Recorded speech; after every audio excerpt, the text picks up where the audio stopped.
Hello, students. Good morning. Welcome to Backbenchers Gurukul. তো আমার মতো ব্যাকবেঞ্চার্স যারা আছো, যারা ইংরেজি দেখে ভয় পাও, স্পেশালি তাদের জন্য তাদের ইংরেজি গুলে খাইয়ে দেওয়ার দায়িত্ব আমার। এবার থেকে ইংরেজিকে আর ভয় নয়, এবার ইংলিশ তোমাদের প্রিয় সাবজেক্ট হয়ে উঠবে, আমি কথা দিচ্ছি। তো যাই হোক, আমরা আজকের ক্লাসে পার্টস অফ স্পিচ নিয়ে আলোচনা করব এবং সম্পূর্ণ নাউন আজকের ক্লাসে কভার করব, যাতে এরপরে নাউন নিয়ে তোমাদের আর কোনো চিন্তা না থাকে। ঠিক আছে? তোমরা কি জানো ভাষার সবচেয়ে গুরুত্বপূর্ণ অংশ কি? প্রতিদিন যে শব্দগুলো আমরা ব্যবহার করি তার একটা বিশাল অংশ হলো নাউন। তোমরা যারা বাংলা মিডিয়ামে পড়ো তাদের জন্য একদম সহজ ভাষায় বুঝিয়ে দেব, যাতে কোনো দ্বিধা না থাকে। ভিডিওটি সম্পূর্ণ দেখলে নাউন নিয়ে আর কোনো প্রশ্নই থাকবে না তোমাদের। তো চলো শুরু করা যাক। পার্টস অফ স্পিচ, শব্দের শ্রেণীবিভাগ। পার্টস অফ স্পিচ কি? তো দেখি, যে কোনো বাক্য অনেকগুলো শব্দ নিয়ে গঠিত হয়। এই শব্দগুলিকে অর্থ ও কাজ অনুযায়ী 8 ভাগে ভাগ করা হয়। ঠিক আছে? যাকে বলা হয় পার্টস অফ স্পিচ। ঠিক আছে? এই পার্টস অফ স্পিচ 8 প্রকারের। তো কি কি আমরা কম বেশি হয়তো সকলেই জানি, তো আজকে ভালোভাবে জেনে নেওয়া যাক। এক হলো নাউন বা বিশেষ্য, প্রোনাউন সর্বনাম, অ্যাডজেক্টিভ বা বিশেষণ, ভার্ব বা ক্রিয়া, অ্যাডভার্ব ক্রিয়া বিশেষণ, প্রিপোজিশন, অব্যয়, কনজাংশন সংযোজক, ইন্টারজাকশন আবেগসূচক শব্দ। ঠিক আছে? তো নাউন কি? যে শব্দ দ্বারা কোনো ব্যক্তি, বস্তু, প্রাণী, জিনিস, স্থান বা কোনো ধারণার নাম বোঝায় তাকে নাউন বা বিশেষ্য বলে। সহজভাবে বলতে গেলে নাউন মানেই নাম। ঠিক আছে? তো উদাহরণ দেখে নাও। যেমন ব্যক্তির নাম রাহুল, সীতা, রাম, টিচার, ফাদার, এগুলো সবই ব্যক্তির নাম, এগুলো সবই নাউন। প্রাণীর নাম যেমন ডগ, ক্যাট, টাইগার, কাউ। বস্তুর নাম যেমন বুক, পেন, টেবিল, ফোন। ঠিক আছে? স্থান বা জায়গার নাম কলকাতা, ইন্ডিয়া, স্কুল, পার্ক। বোধ বা অনুভূতির নাম হ্যাপিনেস, কাইন্ডনেস, ফ্রিডম, লাভ, এগুলো সবই নাউন। ঠিক আছে? তো বোঝা গেল নাউন বলতে কী বোঝায়। কোনো নাম বোঝালেই তাকে নাউন বলা হবে। ঠিক আছে? তো দেখো, রাহুল ইজ মাই ফ্রেন্ড। এখানে রাহুল হলো একজন নির্দিষ্ট ব্যক্তির নাম। ঠিক আছে? তাই এটি হলো নাউন। তাহলে এখানে নাউনকে, রাহুল হলো এখানে noun. The dog is barking, মানে কুকুরটি ঘেউ ঘেউ করছে। তাহলে এখানে নাউনটা কি? নাউনটা হলো কুকুরটি। দ্য ডগ হলো এখানে নাউন। ঠিক আছে? She has a red pen, মানে তার কাছে একটি লাল পেন আছে। তো এখানে নাউন কোনটি? নাউন হলো এখানে পেন। ঠিক আছে? পেন একটি বস্তুর নাম, তাই তো? তাই এখানে পেনটি হলো noun. There are two types of noun, মানে দুই প্রকারের সাধারণত নাউন আমরা দেখতে পাই। এক হলো কাউন্টেবল নাউন, যে বস্তু বা জিনিস গোনা যায়। ঠিক আছে? কাউন্টেবল নাউন, কাউন্ট করা যায় এমন বা গোনা যায়, এক বা একাধিক হতে পারে, তাকে কাউন্টেবল নাউন বলে। এটি সিঙ্গুলার ও প্লুরাল উভয়ই হয়। ঠিক আছে? সিঙ্গুলার বলতে এক বচন, প্লুরাল বহু বচন, এটি উভয়ই হতে পারে। তো দেখো, কাউন্টেবল নাউনের আবার তিন ভাগে বিভক্ত কাউন্টেবল নাউন। এক হচ্ছে প্রপার নাউন, কমন নাউন এবং কালেকটিভ নাউন। ঠিক আছে? তো এবার দেখো 2 নম্বর, আনকাউন্টেবল নাউন। এক হলো কাউন্টেবল নাউন আর এক হলো আনকাউন্টেবল নাউন। যে বস্তু, ধারণা, যে বস্তু বা ধারণা গোনা যায় না, যেগুলো গোনা যায় না, আনকাউন্টেবল। ঠিক আছে? নির্দিষ্ট সংখ্যা নেই, তাকে আনকাউন্টেবল নাউন বলা হয়। এটি সবসময় সিঙ্গুলার থাকে এবং প্লুরাল হয় না। ঠিক আছে? যেমন দেখো, ওয়াটার, জল। জল কি গোনা যায়? জল জল জল একটিও না দুটিও না, জল জল, জল গোনা যাবে না। এয়ার মানে বাতাস, বাতাসও গোনা যাবে না। মিল্ক দুধ, এগুলো গোনা যাবে না। সুগার, গোনা যাবে না। অ্যাডভাইস, ইনফরমেশন, হ্যাপিনেস, হ্যাপিনেস বলতে কী বোঝায়? অনুভূতি, খুশি, এগুলো গোনা যায় না। ঠিক আছে, ইনফরমেশন গোনা যাবে না। আনকাউন্টেবল নাউন আবার দুই প্রকারের, কি কি? ম্যাটেরিয়াল নাউন এবং অ্যাবস্ট্রাক্ট নাউন। ঠিক আছে, এগুলো পরে আমরা বুঝিয়ে দিচ্ছি ভালোভাবে। তো প্রপার নাউন নিয়ে আমরা আলোচনা করি। ওই যে প্রথমে দেখলাম কাউন্টেবল নাউনকে তিন ভাগে ভাগ করা যায়। কি কি? প্রপার নাউন, আর তো দেখো কমন নাউন এবং কালেকটিভ নাউন। তো এই প্রপার নাউন নিয়ে আমরা এবার আলোচনা করছি। প্রপার নাউন হলো নির্দিষ্ট ব্যক্তি, প্রাণী, বস্তু, স্থান বা প্রতিষ্ঠানের নাম। ঠিক আছে, নির্দিষ্ট ব্যক্তিকে বোঝালে এটা প্রপার নাউন হবে। প্রপার নাউন সবসময় ক্যাপিটাল লেটার দিয়ে শুরু হয়। যেমন ধরো তোমার নাম শ্যাম, শ্যাম লিখতে গেলে এসটা সবসময় বড় হাতের হয়। তো শ্যামকে বোঝাচ্ছি আমি, এটা হলো প্রপার নাউন। ঠিক আছে, যাই হোক উদাহরণ দেখে নাও। রবীন্দ্রনাথ ট্যাগর ওয়াজ এ গ্রেট পোয়েট। ঠিক আছে, এখানে রবীন্দ্রনাথ ট্যাগর হলো একজন নির্দিষ্ট ব্যক্তির নাম, তাই এটি প্রপার নাউন। রবীন্দ্রনাথ ঠাকুরকে আমরা নির্দিষ্টভাবে বোঝাচ্ছি যে রবীন্দ্রনাথ ঠাকুর হলেন একজন গ্রেট পোয়েট। ঠিক আছে, মহান কবি।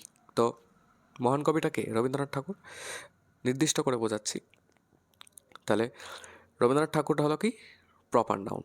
Ganga is a holy river, Ganga is a holy river. তাহলে এখানে গঙ্গা হলো নির্দিষ্ট একটি নদীর নাম, তাই এটি প্রপার নাউন।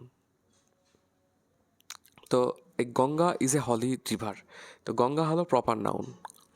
তো এখানে যদি বলা হতো শুধু রিভার, তাহলে শুধু রিভারটা হলো কি? Common noun. রিভার, অনেক রিভারই হতে পারে, রিভারটা কমন নাউন। কিন্তু নির্দিষ্টভাবে বলেছে এখানে গঙ্গা, গঙ্গা রিভার, তো এই গঙ্গাটা হলো প্রপার নাউন।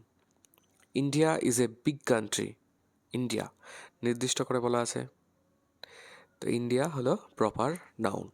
বোঝা গেল? এবার চলে আসছি আমরা কমন নাউনে। কমন নাউন হলো সাধারণ কোনো ব্যক্তি, প্রাণী, বস্তু, স্থান বা ধারণার নাম।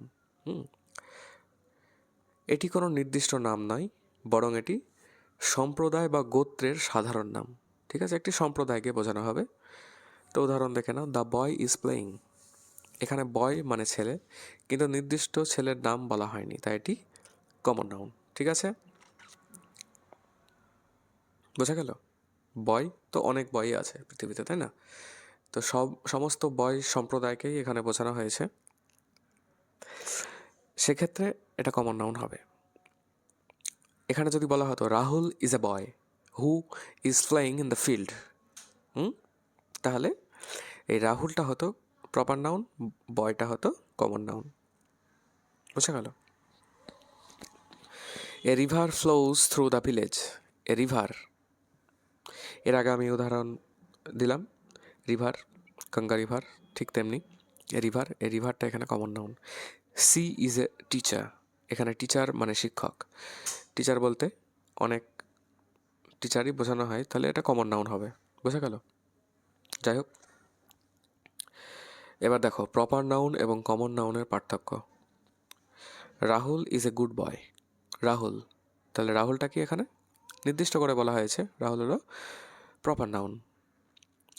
ঠিক আছে, এবার দেখো common noun, A boy is flying in the park. Boy common noun, কারণ এটি কোনো নির্দিষ্ট ছেলের নাম নয়। ঠিক আছে, এবার দেখো কালেকটিভ নাউন।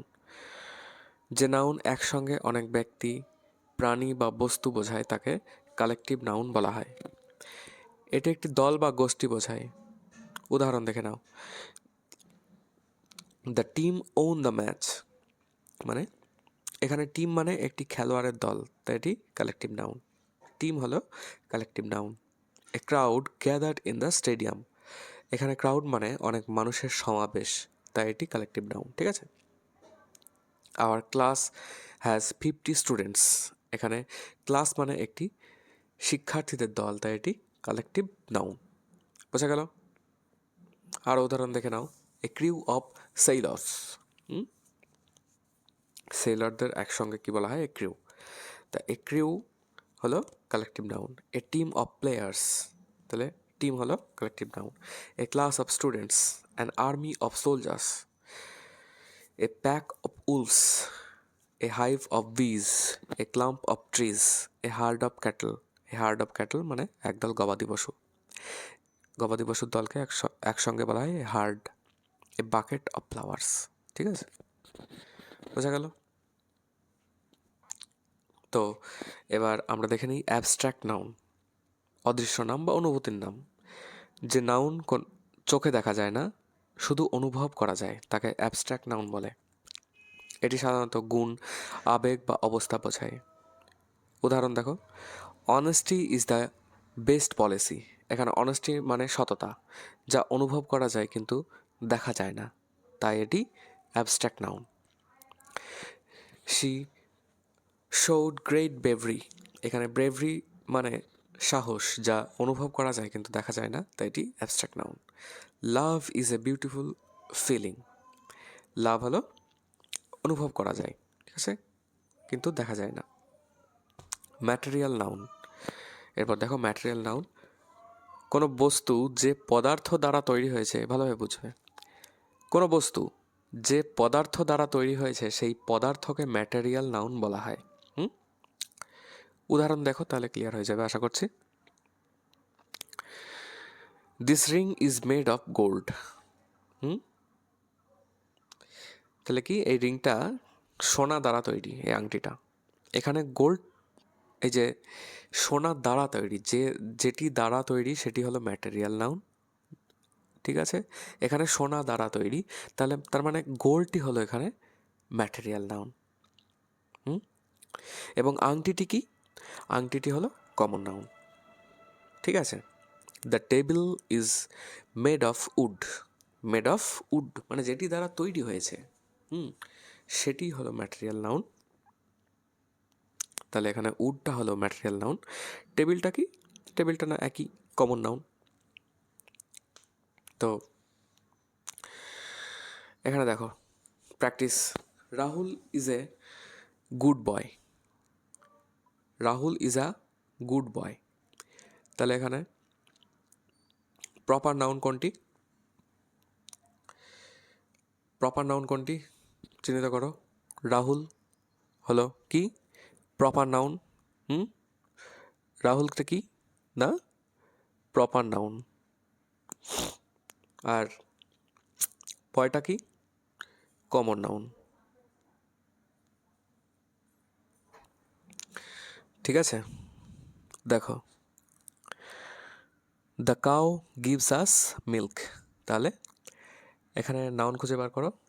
দ্য কাউ, এটা কি নাউন না কমন নাউন, ঠিক আছে। Kolkata is a big city. Kolkata কি? কলকাতা হলো প্রপার নাউন। সিটি, সিটিটা কি? সিটিটাকে কমন নাউন, ঠিক আছে। তারপর দেখো, honesty is the best policy. Honesty এখানে নাউন, অনেস্টি। অনেস্টি কি নাউন না অ্যাবস্ট্রাক্ট, অ্যাবস্ট্রাক্ট নাউন অনেস্টি, ঠিক আছে।